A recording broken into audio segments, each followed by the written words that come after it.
యేసుక్రీస్తు పరిశుద్ధ నామమున కూడి వచ్చిన మీ అందరికీ వందనాలు. అందరికీ వందనాలు. కొద్ది నిమిషాలు దేవుని యొక్క వాక్యాన్ని విందాం. కొలస్సీలకు రాసిన పత్రిక 3వ అధ్యాయము మొదటి వాక్యాన్ని చదువుకుందాం. మీరు క్రీస్తుతో కూడా లేపబడిన వారైతే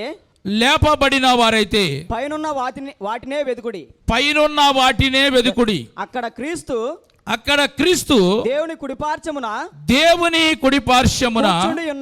కూర్చుండి ఉన్నాడు. పైనున్న వాటి మీదనే గాని భూ సంబంధమైన వాటి మీద మనసు పెట్టుకొనకుడి. ఏలయనగా మీరు మృతి పొందితిరి, మీ జీవము క్రీస్తుతో కూడా దేవుని యందు దాచబడి ఉన్నది. ప్రేమ కలిగిన తండ్రి, పరిశుద్ధుడా, నీ ఘనమైన నామానికి వందనాలు చెల్లిస్తున్నాం ప్రభువా. గతించిన దినములన్నీ కూడా మమ్మల్ని కాపాడి మాకు మంచి ఆరోగ్యం ఇచ్చి ఆయుష్ను పొడిగించి ఈ పునరుత్థాన దినమున నీ సన్నిధానములో నిన్ను ఆరాధించే భాగ్యమును మాకు అనుగ్రహించినందుకు వందనాలు చెల్లిస్తున్నాం. కూడి వచ్చిన బిడ్డలందరినీ కూడా ప్రభువా మీరు దీవించండి, ఆశీర్వదించండి. చుట్టుపక్కల వాతావరణాన్ని, ప్రకృతి శక్తులను కూడా నీ స్వాధీనంలో ఉంచుకోమని ప్రార్థిస్తున్నాం. నీ సన్నిధానంలో ఉన్న ప్రతి ఒక్కరిని కూడా నీ ఆత్మ స్వాధీనంలో ఉంచుకోమని వేడుకుంటున్నాం ప్రభువా. ఈ సమయంలోనైనా చదవబడిన వాక్య భాగములు ధ్యానిస్తూ ఉండగా అనుకోండి ఆత్మచేత మీరు అభిషేకించండి. మా అందరితో ప్రభువా మీరు మాట్లాడమని యేసుక్రీస్తు నామమున ప్రార్థించి అడిగి వేడుకొనుచున్నాము తండ్రి, ఆమెన్. ప్రియమైన దేవుని బిడ్డలారా, ఈ చదవబడిన వాక్య భాగాన్ని మనం గమనించినట్లయితే, మీరు క్రీస్తుతో కూడా లేపబడిన వారైతే పైనున్న వాటినే వెదకుడి. అక్కడ క్రీస్తు దేవుని కుడిపార్శ్వమున కూర్చుండి ఉన్నాడు. పైనున్న వాటి మీదనే కానీ భూ సంబంధమైన వాటి మీద మనసు పెట్టకొనకుడి. ఏలయనగా మీరు మృతి పొందితిరి, మీ జీవము క్రీస్తుతో కూడా దేవుని యందు దాచబడి ఉన్నది. ఆమేన్, హల్లెలూయా. ఇప్పుడు మనం అందరము కూడా ధైర్యముతో చెప్పగలిగిన మాట, ఒక మాట కనబడుతుంది ఇక్కడ. ఏంటది? మా జీవము క్రీస్తుతో కూడా దేవుని యందు దాచబడి ఉన్నది. చప్పటి కూడా దేవుని స్తోత్రం చెప్దాం. ధైర్యంగా మనం చెప్పొచ్చు. ఇప్పుడు మా జీవం ఎక్కడ ఉంది? క్రీస్తుతో కూడా దేవుని యందు దాచబడి ఉంది. హల్లెలూయా. క్రీస్తు ఎక్కడ ఉన్నాడు? ఇప్పుడు దేవుని కుడి పార్శ్వమున కూర్చుండి ఉన్నాడు. క్రీస్తు ఎక్కడ ఉన్నాడు? ఇప్పుడు మహామహిమలో ఉన్నాడు. క్రీస్తు ఎక్కడ ఉన్నాడు? ఇప్పుడు పరలోకములో ఉన్నాడు. క్రీస్తు ఎక్కడ ఉన్నాడో దేవదూతల చేత ఆరాధించబడుతున్నాడు. కాబట్టి మన జీవము అక్కడ ఉన్నది. ఆమేన్, హల్లెలూయా. మనం భయపడవలసిన అవసరం లేదు. కనుక నా ప్రియమైన దేవుని సంగమా, ఇప్పుడు మనం చెప్పాలి. ఇప్పుడు నువ్వు చెప్పు ఏమనంటే, నీవు క్రీస్తుతో కూడా లేపబడిన వ్యక్తివైతే కనుక పైనున్న వాటినే వెతకాలి. మనము భూ సంబంధమైన వాటి మీద మనసు పెట్టుకుంటే గనక, లోక సంబంధమైన వాటి మీద నీవు ఆశలు పెట్టుకుంటే గనక, ఇక్కడ ఏదో నువ్వు పొందాలని, ఇక్కడ ఏదో అనుభవించాలని ఏదో తాపత్రయ పడుతుంటే గనక నీవు క్రీస్తుతో లేపబడిన వ్యక్తిగా ఉండవు. నువ్వు క్రీస్తుతో లేపబడిన వ్యక్తిగా ఉండలేవు నువ్వు. కాబట్టి ఇంకా పాపముల చేత, అపరాధముల చేతనే ఒకవేళ చచ్చిపోయిన వ్యక్తిగా ఉంటావు. కాబట్టి ప్రియమైన దేవుని బిడ్డలారా, మనమందరము ఆల్రెడీ పాపముల చేత, అపరాధముల చేత చచ్చిన వారమే. కానీ యేసు క్రీస్తును నమ్ముట ద్వారా, స్తోత్రం చెప్పండి, యేసు క్రీస్తులోనికి వచ్చుట ద్వారా మనము జీవములోనికి వచ్చాము. చప్పండి కూడా దేవుని స్తోత్రం చెప్దాం. హల్లెలూయా. అంటే గనక ప్రియమైన ఎలా వచ్చామంటే గనక కేవలము బాప్తిస్మము ద్వారానే వచ్చాము. హల్లెలూయా.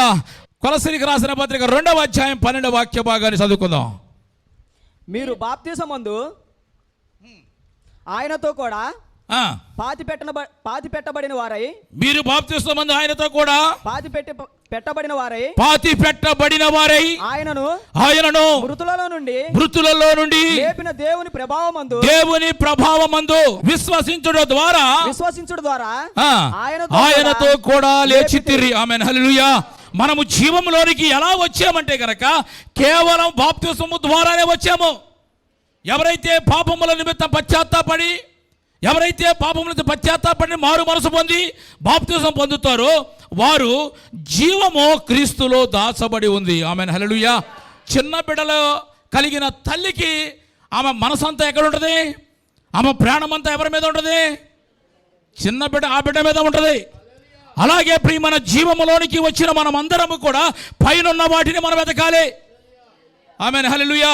అందుకని యేసు ప్రభువారు చెప్తున్న మత్తయి సువార్త 6:21 చెప్తాడు ఏంటంటే, నీ ధనము ఎక్కడ ఉండునో అక్కడే నీ హృదయం ఉంటుంది. ఆమేన్, హల్లెలూయా. కాబట్టి నా ప్రియమైన దేవుని బిడ్డరా, మీరు నిజంగా క్రీస్తుతో కూడా లేపబడిన వ్యక్తులైతే కనుక పైనున్న వాటినే మనము వెతకాలి. ఆమేన్, హల్లెలూయా. అసలు పైన ఏమున్నాయో తెలిస్తే మనం వెతకగలుగుతాం. అంతేగా బాలయ్య? పైన ఏమున్నాయి దాన్ని పొందుకోవాలంటే మనం ఏం చేయాలి? ఈరోజు కొన్ని విషయాలు మన వాక్యంలో నుంచి ధ్యానిద్దాం. పైనున్న వాటిని వెతకమని చెప్తున్నాడు ప్రభు. పైన అసలు ఏమున్నాయి వాటిని పొందుకోవాలంటే మనం ఏం చేయాలి? చదవండి, యోహాను సువార్త 14వ అధ్యాయము 2వ వాక్యం.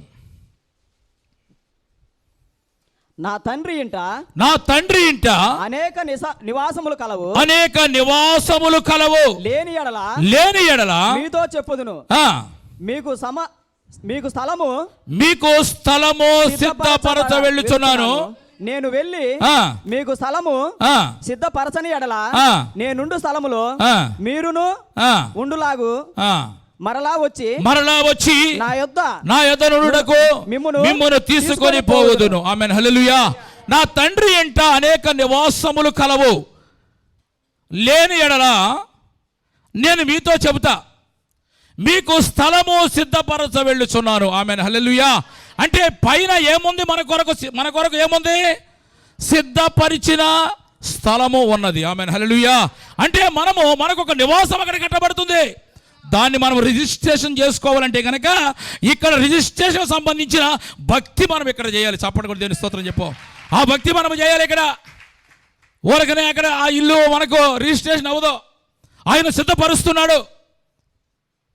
ప్రియమైన దేవుని బిడ్డలారా, నువ్వు ఇక్కడ హైదరాబాద్ ప్రాంతంలో ఉంటున్నావు కదా, ప్రభుత్వం ద్వారా నీకు ఒక ఇల్లు శాంక్షన్ అయిందని చెప్పారనుకోండి, నువ్వేం చేస్తావు?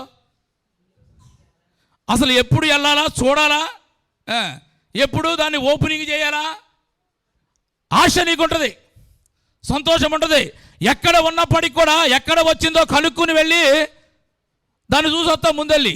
అంటే అది కొన్ని సంవత్సరాలు ఉండేది. దాన్ని చూడటానికి అంత ఆసక్తి నీకున్నప్పుడు, నీవు క్రీస్తులో లేపబడిన నీవు ప్రభువు నీ కొరకు పరుస్తున్న ఆ స్థలమును చూసే ఆసక్తి కూడా నీకు ఉండాలి. ఆమేన్, హల్లెలూయా. అంటే నీవు ఎలాంటి ఆశ నీకు ఉండాలి? నీవు పరలోకానికి వెళ్ళినప్పుడు అది అక్కడ ఒక మూలలో ఒక సాపు ఉంది, అది వేసుకుని అక్కడ కూర్చొని ప్రభు నీతో చెప్పడం. నీకు ఎలాంటి ఆశ ఉండాలి? నాకు ఒక స్థలము సిద్ధపరిచావంట. దేవుని స్తోత్రం చెప్పు. అక్కడ నాకు ఒక నివాస స్థలము కడుతున్నావంట. ఆమేన్, హల్లెలూయా. నా పేరు మీద ఒక ఇల్లు ఇక్కడ కడుతున్నావంట. ఆ స్థలమును నేను చూడాలి. ఈ భూమి మీద నాకు ఇల్లు లేకపోయినప్పుడు కూడా డోంట్ కేర్. అది ఒక పాయింట్ ఏం కాదు. ఇంతవరకు ఒకవేళ కృంగిపోతున్నావేమో, ఇక్కడ నాకు నివాస స్థలం లేదని. నాకు కట్టబడుతున్న ఆ ఇల్లును నేను చూడాలని ఆశ మనకు ఉండాలి. ఆమేన్, హల్లెలూయా. అంటే నా కొరకు సిద్ధపరిచిన కట్టబడుతున్న ఇల్లును నేను చూస్తాను అనే ఒక ఆశ నీకు ఉంటే గనక పైనున్న వాటిని నీ వెతుకుతావు. ఆమేన్, హల్లెలూయా. అంటే మన కొరకు పైన సిద్ధపరిచిన ఒక స్థలం ఉంది. చెప్పాలి, నీ కొరకు కట్టబడుతున్న ఇంటిని నువ్వు చూడాలి. ఆమేన్, హల్లెలూయా, హల్లెలూయా. అందుకే ప్రభు అంటున్నాడు, మీరు క్రీస్తుతో లేపబడిన వారైతే గనక పైనున్న వాటిని ఎతకాలి. అంటే పైన ఏమున్నది? మనకు ఒక నివాసము స్థలం ఉంది. ఆ నివాస స్థలములోనికి నేను వెళ్ళాలి, దాన్ని నా కనులారా నేను చూడాలని ఒక ఆశ మనకు ఉండాలి. ఆమేన్, హల్లెలూయా. అంటే ప్రియమైన దేవుని బిడ్డలారా, నీ మనసు ఎక్కడ ఉండాలి? ఇప్పుడు నాకు స్థలం ఉంది, దాన్ని నేను పొందుకోవాలి.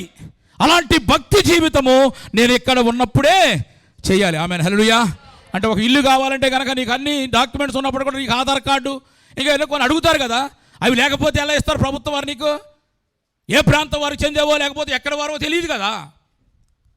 అలాగే ప్రియమైన దేవుని బిడ్డరా, అక్కడ నీకు ప్రభు మనకు స్థలమును సిద్ధపరుస్తున్నాడు, అక్కడ ఇల్లు కడుతున్నాడు. కాబట్టి దాన్ని పొందుకునేంత భక్తి నువ్వు ఎక్కడ చేయాలి?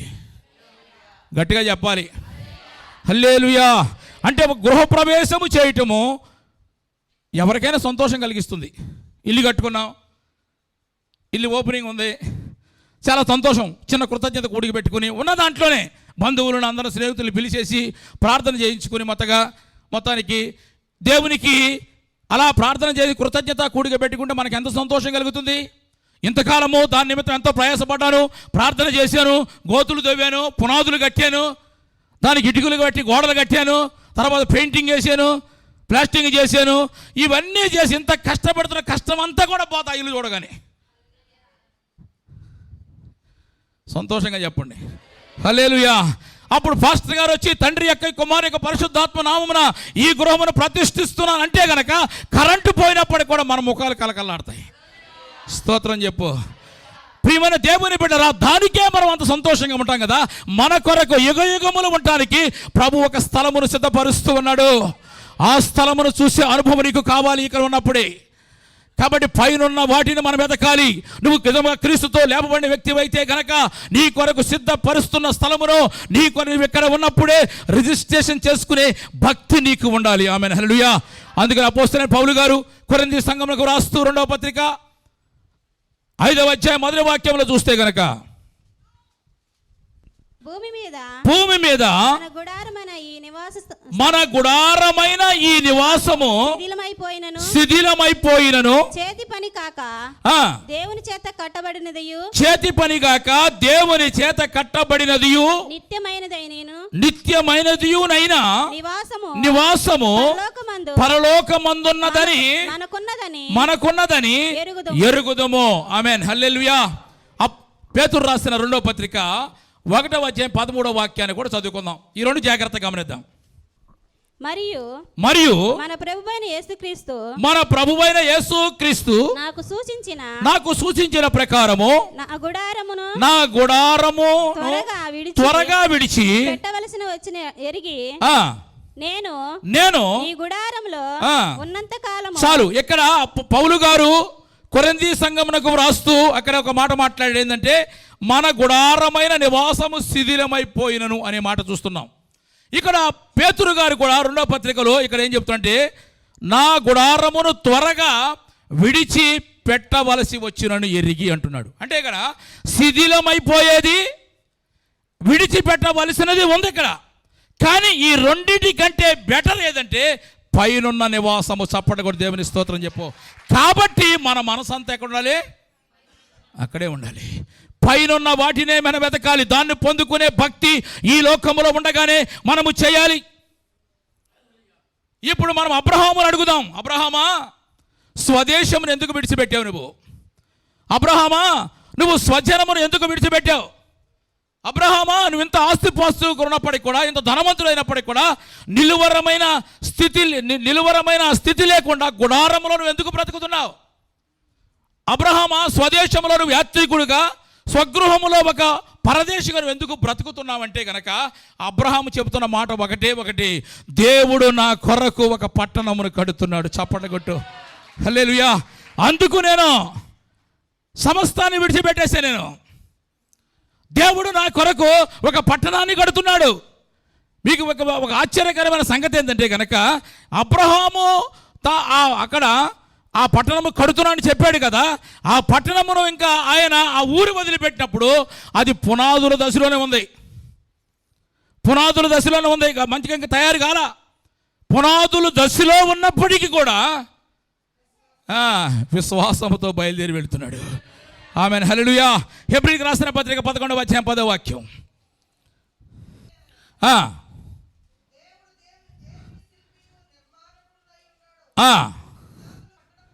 పునాదులు గల ఆ పట్టణము కొరకు అబ్రహాము ఎదురు చూచుచుండెను. 13వ వాక్యం కూడా చదువుదాం. హెబ్రీయులకు రాసిన పత్రిక 11:13. వీరందరూ ఆ వాగ్దాన ఫలమును అనుభవింపకపోయినను దూరము నుండి చూసి వందనము చేసి తమ భూమి మీద పరదేశమును యాత్రికులమై ఉన్నామని ఒప్పుకొని విశ్వాసము గలవారై మృతి పొందిరి. ఆమేన్, హల్లెలూయా.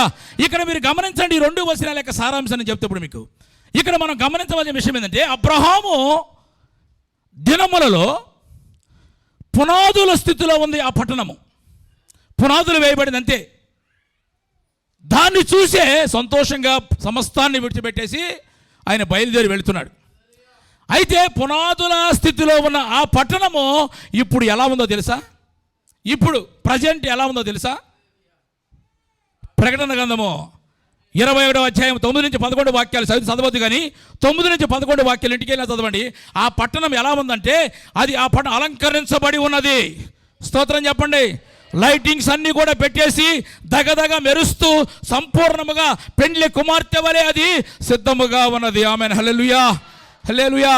అంటే అబ్రహాము దినములలో పునాదుల దశ ఉంటేనే వాళ్ళు ఎంత విశ్వాసముతో అన్నీ వదులుకుని నడుచుకుంటూ వెళుతుంటే, ఎక్కడికి వెళుతున్నామని అడిగితే గనక నా కొరకు దేవుడు ఒక పట్టణాన్ని కడుతున్నాడు. ఆమేన్, హల్లెలూయా. ఆల్రెడీ ఫౌండేషన్లో కూడా అయిపోయింది అని సంతోషంగా అబ్రహాం చెప్తున్నాడు. కానీ ఇప్పుడు ప్రియమైన దేవుని బిడ్డ, ఫౌండేషన్ దగ్గర ఉన్నప్పుడే అంత సంతోషంగా అబ్రహాం వెళుతుంటే కనుక ఇప్పుడంతా కూడా ఎలివేషన్ అయిపోయింది. స్తోత్రం చెప్పు. లైటింగ్స్ అన్ని పెట్టేశారు. దేవుని స్తోత్రం చెప్పు. దగదగా మెరిసిపోతుంది. దేవుని స్తోత్రం చెప్పు. ఇప్పుడు దాన్ని చూడాలంటే కనుక మనకు ఎంత ఆశ ఉండాలి చెప్పండి. హల్లెలూయా. ఆ ఆశ ఉండాలంటే కనుక అది పొందుకునే భక్తి ఇక్కడ చేయాలి. చెప్పండి కొడదాం ఒకసారి. ఆ భక్తి చేయాలి. పునాదులు ఉన్నప్పుడు ఎంత సంతోషంగా బయలుదేరి వెళ్తున్నాడు. ఇప్పుడు దగదగా మెరిసిపోతుంది. లైటింగ్స్ అన్ని పెట్టేసి అర్థమైంది, పూర్తయిపోయింది. పూర్తయిపోయింది. ఇప్పుడు దాన్ని పొందుకోవాలి, దాన్ని చూడాలని ఆశ మనకు ఉండాలి. అంటే లోకములో ఉన్నప్పుడు ఎన్నో సమస్యలు నీకు ఉండొచ్చు. మందిరంలోకి వచ్చినా కూడా, ప్రార్థనకు వచ్చినా కూడా, ఆరాధన చేస్తున్నా కూడా నోరు తెరిచి దేవుణ్ణి ఏదైనా అడగమంటే అన్ని సమస్యలే.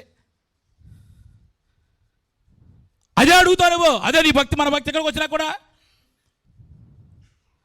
అంటే ప్రియమైన దేవుని బిడ్డలారా, అంటే లోకములో ఉన్న నీవు నీ అవసరతల్లో తీర్చుకోవడానికి దేవుడు కావాలా? తరువాత మహిమలోనికి వెళ్ళడానికి దేవుడిని కావాలా? చెప్పాలి. అవసరత తీర్చుకోవడానికి పెద్దగా అడిగేది. అక్కడ ఉండాలని ఒక ఆశతో మనము దేవుని మనం అడగాలి.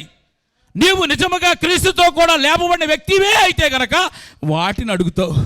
ప్రభా నాకు అందిస్తున్నావు, ప్రభా ప్రార్థన చేసినప్పుడు నాకు అందిస్తున్నావు, కనీసం ఇదిగో ప్రభా నేను అది చూడాలి, నాకు ఆసక్తి ఉంది, నా కొరకు నువ్వు స్థలం సిద్ధపరుస్తున్నావంట, నా కొరకు ఇల్లు కడుతున్నావంట, అక్కడ రిజిస్ట్రేషన్ చేసుకోవాలి ప్రభా, అలాంటి భక్తి నాకు దయచేయి ప్రభా అని మనము దేవుని అడగాలి. ఎప్పుడు ఎవరు అడుగుతారు? మనం పైన వాటిని వెతకగలిగిన వారమైతే గనక, దాని మీద మన ఆసక్తి ఉంటే గనక మనం అడగగలుగుతూ ఉంటాం. ఆమేన్, హల్లెలూయా. అందుకే యేసు ప్రభు ఒక మాట చెప్తున్నాడు, మీరు ఏమి తిందుమో ఏమి త్రాగుదమో వాటిని గురించి నా దగ్గర అసలు మీరు ప్రార్థనే చేయొద్దు. ఎందుకంటే అవి ఆటోమేటిక్గా వచ్చేస్తాయి. ఆటోమేటిక్గా వచ్చే వాటి గురించి పెద్దగా ప్రార్థన చేసేందుకు నా ప్రాణం తెస్తారు. దేవుని స్తోత్రం. వాటి గురించి వద్దురా బాబు అని చెప్తున్నాడు. మీరు దేని గురించి ప్రార్థన చేయాలి? ఇప్పుడు నా నీతిని, రాజ్యముని మీరు వెతకాలి. ఆమేన్. వాటిని వెతికితే గనక అవన్నీ కూడా దేవుడు మీకు అనుగ్రహిస్తాడు. ఆమేన్, హల్లెలూయా. కాబట్టి ప్రియమైన దేవుని బిడ్డలారా, దేవుని రాజ్యము, నీతి ఆటోమేటిక్గా రాదు. భోజనమా, ఏదైనా నివాసమా, నీ కట్టుకోవడానికి బట్ట కావాలా, అది ఆటోమేటిక్గా దేవుడు నీకు ఇస్తాడు దీన్ని ఎతికితే. కానీ ఇది ఆటోమేటిక్గా వచ్చేది కాదు. దీని కొరకు, దేవుని రాజ్యము కొరకు మనం కష్టపడాలి. ఆమేన్, హల్లెలూయా. దేవుని రాజ్యము కొరకు మనం ప్రయాసపడాలి. ఇది ఆటోమేటిక్గా వచ్చేది కాదు. కాబట్టి నా ప్రియమైన దేవుని బిడ్డలారా, దీని కొరకు కష్టపడితే గనక అవన్నీ కూడా మీకు ఇస్తానంటున్నాడు. కాబట్టి నా ప్రియమైన దేవుని బిడ్డలారా, మన కొరకు నిజముగా మనము క్రీస్తుతో కూడా లేపబడిన వ్యక్తులమే అయితే గనక, ఆమేన్, హల్లెలూయా. చెప్పండి హల్లెలూయా. చేతులే లేపలేకపోతున్నారు. క్రీస్తుతో కూడా లేపబడిన వ్యక్తి అయితే గనక మనం ఏం చేయాలి? పైన ఉన్న వాటిని ఎదకాలి. ఆమేన్, హల్లెలూయా. అయితే పైన మన కొరకు ఏముంది? మనకు సిద్ధపరిచిన ఒక స్థలం ఉందన్నమాట, మనకు ఒక నివాసం ఉంది. దాన్ని మనం పొందుకోవాలంటే కనుక మనం ఎలా ఉండాలంటే ఈ లోకములో మనము యాత్రికుల వలెనే బ్రతకాలి. ఆమేన్. అప్పుడే మనం దాన్ని చూడగలుగుతాం. అమ్మాయి పర్లేదు, నాకు 3 అంతస్తుల బిల్డింగ్ ఉంది, 6 రూములు ఉన్నాయి అని వాటినే చూసుకున్నాం అనుకోండి, దాన్ని మనం పొందుకోలేము. అంటే ఇది ఉన్నప్పటికీ కూడా ఇది టెంపరీ. స్తోత్రం చెప్పు. ఇది యాత్రికుల వలె మనం ఉండగలిగితే కనుక అబ్రహాం అలాగే ఉన్నాడు. నా కొరకు పునాదులు గల పట్టణాన్ని దేవుడు వేశాడని చెప్పేసి సంతోషంగా బయలుదేరి వెళుతున్నాడు. స్వదేశంలో యాత్రికుని వలె ఉన్నాడు. కాబట్టి నా ప్రియమైన దేవుని సంగమా, మనము నిజముగా క్రీస్తుతో కూడా లేపబడిన వ్యక్తులమే అయితే గనక మనం ఏం చేయాలి? పైనున్న వాటిని ఎదకాలి. పైన మన కొరకు ఏముంది? మన కొరకు ఒక స్థలం ఉంది అనమాట. మనకు నీ కొరకు సిద్ధపరిచిన స్థలము అక్కడ ఒకటి ఉన్నది. నీ కొరకు కట్టబడుతున్న ఇంటిని నువ్వు చూడాలి అక్కడ. ఆమేన్. అది చూడాలంటే కనుక ఇక్కడ మనం ఎలా ఉండాలి? యాత్రికుల వలె ఉండాలి. టెంపరీ మనకి ఈ లైఫ్. అలా ఉండగలిగితేనే దాన్ని చూసి ఆసక్తి మనకు ఉంటుంది. ఆమేన్. హల్లెలూయా. రెండవదిగా మరొక మాట చెప్పి చదవండి. గలతీయులకు రాసిన పత్రిక 4వ అధ్యాయము 26వ వాక్యం. అయితే పైనున్న యెరూషలేము పైనున్న యెరూషలేము స్వతంత్రముగా ఉన్నది. అది మనకు తల్లి. ఇక్కడ యెరూషలేము అనగా సంఘమునకు సాదృశ్యం. ఈ సంఘం ఎక్కడుంది? వెనక మానవులందరూ దేవునికి స్తోత్రాలు చెప్పాలి, గట్టిగా చెప్పాలి. ఈ సంఘం ఎక్కడుంది? పైన ఉందన్నమాట. ఆమేన్. హల్లెలూయా. అంటే పైన ఉన్న యెరూషలేమును నువ్వు అక్కడ ఉండాలి. యెరూషలేములో నీవు ఉండాలి. అంటే కనుక ఇక్కడ సంఘంలో నీవు ఉండాలి. ఇక్కడ క్రింద ఉన్నప్పుడు ఇక్కడికి ఎవరైనా రావచ్చు. స్తోత్రం చెప్పు. పైన ఉన్నప్పుడు అందరూ అక్కడికి రాలేరు, అవునా? పైన ఉన్నప్పుడు అక్కడికి నువ్వు రావాలి అంటే గనక, అంటే అక్కడకు వెళ్ళేంత భక్తి మనం ఇక్కడ ఉండగానే మనము చేయాలి. ఆమేన్. హల్లెలూయా. హల్లెలూయా. అయితే పైనున్న యెరూషలేము స్వతంత్రముగా ఉన్నది, అది మనకు తల్లి. అంటే పైన యెరూషలేము అనే సంఘము ఒకటి ఉంది అక్కడ. ఆ సంఘము మనదై ఉండాలి. చప్పట్ల కొట్టి దేవుని స్తోత్రం చెప్పు. దాన్ని చూసి ఆసక్తి నీకు ఉండాలి. హల్లెలూయా. ఆ సంఘంలోనికి ఎక్కడ ఉన్నప్పుడు ఎవరైనా రావచ్చు. సంఘానికి లేటుగా రావచ్చు, ముందు రావచ్చు, మరి సెకండ్ ఆరాధనకు రావచ్చు, అవసరమైతే మానేసి 2 ఆరాధన తర్వాత నువ్వు రావచ్చు. ఇక్కడ ఏం డోంట్ వరీ, మీకు పెద్దగా ఉండదు. కానీ అక్కడికి వెళ్ళాలంటే ప్రకటన గ్రంథము 22వ అధ్యాయము 14వ వాక్య భాగమును చదువుకుందాం. జీవవృక్షమునకు హక్కులు గలవారై, జీవ వృక్షమునకు హక్కు గలవారై గుమ్మముల గుండా ఆ పట్టణము, జాగ్రత్త ఉండాలి, ఆ పట్టణములోనికి ప్రవేశించునట్లు తమ వస్త్రములను ఉదుకుకొని వారు ధన్యులు. ఆమేన్. హల్లెలూయా. హల్లెలూయా. అక్కడికి వెళ్ళాలంటే గనక ఒక గుమ్మం ఉందంట. ఆ పట్టణములో ప్రవేశించడానికి తమ వస్త్రములు ఉదుక్కున్న వారు అక్కడికి వెళ్ళగలుగుతారు.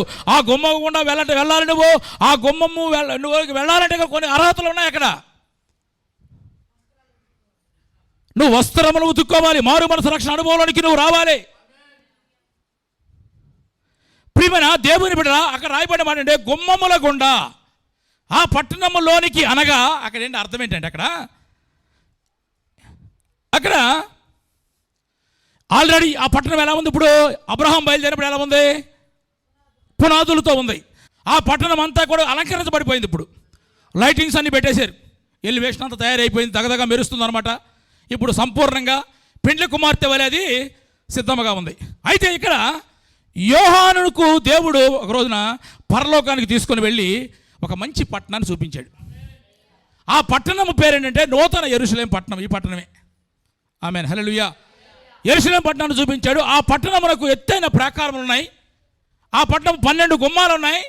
ఆ 12 గుమ్మముల మీద కూడా ఇశ్రాయేలీల గోత్రకర్తల పేరు అక్కడ ఉన్నాయి.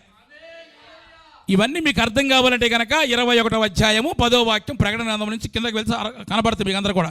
ఓకే. అయితే ఈ గుమ్మముల గుండా మనము ఆ పట్టణములోనికి మనం వెళ్ళాలి. అంటే ఈ గుమ్మముల గుండా అంటే కనుక ఇశ్రాయేలీల గోత్రకర్తల పేరు ఈ గుమ్మముల మీద రాయబడి ఉన్నాయి. అంటే ఇశ్రాయేల్ గోత్రకర్తలు అంటే కనుక పాత నిబంధన అంటే పరిశుద్ధుల యొక్క పరిశుద్ధులకు సాదృశ్యంగా, అంటే వాళ్ళ యొక్క అనుభవాలకు సాదృశ్యంగా, పరిశుద్ధులకు సాదృశ్యంగా ఇక్కడ రాయబడి ఉన్నాయి. అంటే పాత నిబంధన భక్తుల అనుభవాల గుండా, వారి విశ్వాసము ద్వారా, వారి పరిశుద్ధ నీతి క్రియల గుండా ఆ పట్టణంలోనికి మనం వెళ్ళాలి. ఆమేన్, హల్లెలూయా. అంటే యెరూషలేము అక్కడ ఉంది.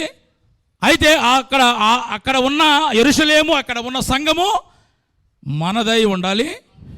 ఆమేన్, హల్లెలూయా. అక్కడికి గనక మనం వెళ్ళాలి అంటే గనక పాత నిబంధన భక్తులు, పరిశుద్ధులు కొన్ని అడుగుజాడలు విడిచిపెట్టారు. మనకి కొన్ని అనుభవాలు ఉన్నాయి. ఆ అనుభవాల గుండానే మనం వెళ్ళగలిగితేనే అక్కడికి వెళ్ళగలుగుతాం. ఆమేన్, హల్లెలూయా. నీవు క్రీస్తుతో కూడా లేపబడిన వాడవైతే గనక, నీవు పైనున్న వాటినే వెతకాలి అంటే గనక, నీవు ఇప్పుడు ఉన్న సంఘము పరలోకములో ఉండటము నీవు చూడాలి. చూడాలి అంటే గనక నీవు ఆ పట్టణములో ఉన్న 12 గుమ్మములు ఉన్నాయి కదా, ఆ పట్టణములు గుండాను వెళ్ళాలి అంటే గనక ఆ పరిశుద్ధుల యొక్క అనుభవాల గుండా మనం అక్కడికి వెళ్ళాలి. అందుకని ఎబ్రీకి రాసిన పత్రిక 12వ అధ్యాయము 1వ వాక్యంలో ఒక మంచి మాట రాయబడి చదవని ముగిస్తాను నేను. ఇంత గొప్ప సాక్షి సమూహము మేఘము వలె మనల్ని ఆవరించి ఉంది చాలు. ఇంత గొప్ప సాక్షి సమూహము ఈ 12వ అధ్యాయంలో 11వ అధ్యాయంలో విశ్వాస వీరుల జాబితాని చెప్తాడు. అక్కడ చెబుతూ ఇక్కడ 12వ అధ్యాయపడికి వీరందరి గురించి మాట్లాడుతాడు. ఇంత గొప్ప సాక్షి సమూహం, ఇంత విశ్వాస వీరుల ముందు మన ముందు పెట్టేశాడు. వాళ్ళ అనుభవాల గుండా వెళితేనే మనం అక్కడికి వెళ్తాము. వాళ్ళు ఎలా జీవించారో ఇక్కడ హేబేలు వలె దేవుని కొరకు నీవు సమర్పించుకోవాలి. నువ్వు స్తోత్రం చెప్పాలి. ఈ అబ్రహాము లాగా దేవుని కొరకు నువ్వు అన్నింటినీ విడిచిపెట్టాలి అక్కడికి వెళ్ళాలంటే. హానోకు లాగా నువ్వు దేవునితో నడవాలి. చెప్పండి ఒకసారి, ఎవరిలాగా? హానోకులాగా ఎలా నడవాలి? దేవునితో నడవాలి. ఏలియా వలె దేవుని కొరకు రోషము కలిగి జీవించాలి. చప్పటి కూడా దేవుని స్తోత్రం చెప్పు. ఇస్సాకు వలె నువ్వు బలిపీఠం ఎక్కాలి నువ్వు, లేకపోతే అక్కడికి వెళ్ళలేవు. యాకోబు వలె దేవుని సన్నిధిలో ప్రార్థనలో పెనుగులాడాలి. దేవునికి స్తోత్రం చెప్పు. సమూయేలు వలె భక్తిలో దేవుని సన్నిధిలో నిలకడగానే ఉండాలి. దావీదు వలె దేవుని మందిరము కొరకు, దేవుని రాజ్యము కొరకు నువ్వు ప్రయాసపడాలి. ఇర్మియా వలె నశించిపోతున్న ఆత్మల కొరకు నువ్వు భారము కలిగి ఉండాలి. చప్పడగొట్టు. ఇన్ని అనుభవాలు ఉన్నాయి. ఎంత గొప్ప సాక్షి సమూహం అంటే ఇన్ని అనుభవాలు లేకుండా ఎప్పుడో ఒకసారి, హల్లెలూయా, ఇన్ని అనుభవాలు కావాలి. కాబట్టి ఆ యెరూషలేం పైన ఉంది. ఆ యెరూషలేం అంటే ఆ సంఘములో అది మనదై ఉండాలి. అక్కడ మనం ఉండాలి అంటే కనుక మనము 12 గుమ్మముల గుండానే మనం వెళ్ళాలి. అంటే పరిశుద్ధులు కొన్ని అడుగు జాడలు అనుభవాలు ఉంచారు. ఆ అనుభవాల పూర్వకంగా మనం వెళ్ళగలిగితే కనుక మనం అక్కడికి చేరుకోగలుగుతాం. ఆమేన్, హల్లెలూయా. ఎలీషా ఏలియాని వెంబడిస్తున్నాడు. ఎవరిని వెంబడిస్తున్నారు? రెండు కలిపే చెప్పారు మీరు నాకు. వెంబడిస్తున్నారు. ఇప్పుడు ఎలీషా అంటాడు, ఏలియా అంటున్నాడు, ఏంటి పద్దాకి నాతో పాటు వస్తున్నావు? అసలు నేను వద్దన్న వస్తున్నావు ఏంట్రా బాబు? అసలు నీకు ఏం కావాలని అడిగాడు. ఎలీషా అంటాడు, నాకు నీ ఆత్మ కావాలన్నాడు. నువ్వు అడిగింది బాగానే ఉంది కానీ చాలా కష్టం బాబు ఇది ఇవ్వాలంటే. అయితే గనక నువ్వు అడిగింది కనుక పొందుకోవాలంటే కనుక కాసేపట్లో అగ్ని రథాలు వస్తున్నాయి, అగ్ని గుర్రాలు వస్తున్నాయి, నన్ను తీసుకుని వెళ్ళిపోతాయి. తీసుకొని వెళ్ళేటప్పుడు నీవు చూడగలిగితే గనక నీవు అడిగింది నీకు వస్తుంది అన్నాడు. ఆమేన్. ఎప్పుడైతే ఆ మాట అన్నాడో టిఫిన్ కూడా చేయట్లా. స్తోత్రం చెప్పు. అరే కొంచెం రెస్ట్ తీసుకో, స్నానం చేయి, అలసిపోయే కంటే లేదు అంటాడు. సరే కొంచెం అన్నం తినరా అంటే అన్నం తింటలా. సరే కలిసి టిఫిన్ అని చేయరంట్లా. పక్కన దగ్గర ప్రైజ్ రాడు చెప్పట్లా. ఎందుకు చెప్పట్లేదంటే నువ్వు వెళ్ళిపోతావేమో. దేవుని స్తోత్రం చెప్పు. నువ్వు వెళ్ళిపోతే నాకు రాదు కదా. అది ఆసక్తి అంటే దేవుని స్తోత్రం చెప్పు. అది ఆసక్తి. నువ్వు వెళ్ళటం నేను చూడాలి, నువ్వు వెళ్ళిపోతావు, నువ్వు కొనిపోబడుతున్న నేను చూడాలి. చూస్తేనే కదా నాకు అభిషేకం వచ్చేది. ఆమేన్, హల్లెలూయా, హల్లెలూయా. మొత్తానికి అక్కడ రాజుల 2వ గ్రంథం 2వ అధ్యాయం 12వ వాక్యం నేర్పడిందంటే ఎలీషా అది చూసి అని రాయబడింది. మొత్తానికి చూశాడు, 2 అంతల ఆత్మను పొందుకున్నాడు. ఆమేన్. అలాంటి ఆసక్తి మనకు ఉండాలి. ఇదిగో పైనున్న దానిని నేను చూడాలి. ఆమేన్, హల్లెలూయా. నా కొరకు ఒక స్థలం సిద్ధపరుస్తున్నాడు దేవుడు, స్తోత్రం చెప్పు. దాన్ని రిజిస్ట్రేషన్ చేసుకునే భక్తి నేను ఎక్కడ ఉన్నప్పుడు చేయాలి. ఆమేన్, హల్లెలూయా. దాన్ని నేను పొందుకోవాలి అంటే కనుక, అక్కడికి వెళ్ళాలంటే కనుక నేను ఈ లోకంలో నేను ఎలా ఉండాలి? ఇక నాకు వాళ్ళు ఉన్నారు, నాకు పిల్లలు ఉన్నారు, నాకు భార్య ఉంది, భర్త ఉంది, నేను చర్చికి రాను, నేను ఏ ప్రార్థనకు రాను, ఇంటికాడే కూర్చుంటాను అంటే నీకు ఇచ్చింది ఇంటికాడ కూర్చుంటా కాదు. ఈ లోకంలో నువ్వు ఎలా ఉండాలంటే యాత్రికునిగా ఉండగలిగితేనే నువ్వు దాన్ని పొందుకోగలుగుతావు. రెండవదిగా పైన మన కొరకు ఏముంది? యెరూషలేము సంఘం ఉందన్నమాట. ఆ సంఘం మనదై ఉండాలి. ఇక్కడ ఉన్నప్పుడు ఎవరైనా రావచ్చు పోవచ్చు. అక్కడికి వెళ్ళాలంటే కనుక ఆ పరిశుద్ధుల అనుభవాల గుండానే, ఆ గుమ్మముల గుండానే, 12 గుమ్మముల గుండానే మనం వెళ్ళాలి.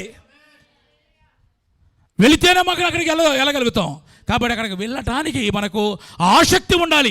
ఎలీషా లాంటి ఆసక్తి మనకు ఉండాలి. ఆమేన్. సరే వెళ్ళిపో, నేను వస్తాలి అనకూడదు. అసలు ఆ మాట చెప్పగానే అది చూస్తేనే నీకు ఆత్మహత్యతనంగానే అసలు ఏమి అసలు అట్టు చూడతాడు. ఇటు మొత్తానికి ఏమంటారు, కళ్ళలో నిప్పులు పోసుకుని చూస్తారంటారు. అటు చూస్తున్నాడు. ఆమేన్.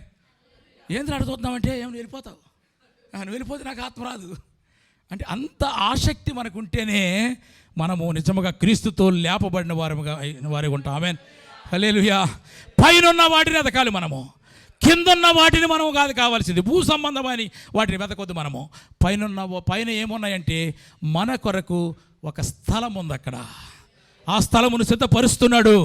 దాన్ని పొందుకోవాలంటే ఈ లోకంలో మనం యాత్రికులుగా మనం బ్రతకాలి. రెండవదిగా పైన మన కొరకు ఏముందంటే సంఘం ఉంది. ఆ సంఘములో మనము యుగయుగాలు అక్కడ ఉండాలి, ప్రభుత్వం ఉండాలంటే కనుక మనకు ముందు ఎంత గొప్ప సాక్షి సమూహం అని చెప్తున్నాడు. ఈ పరిశుద్ధుల అనుభవాల గుండా మనం వెళ్ళగలిగితే కనుక అక్కడ ఉండగలుగుతాం. ఆమేన్. అట్టి కృప దేవుడు మనందరికీ అనుగ్రహించును గాక. ఆమేన్. తల వంచండి, ప్రార్థన చేసుకుందాం.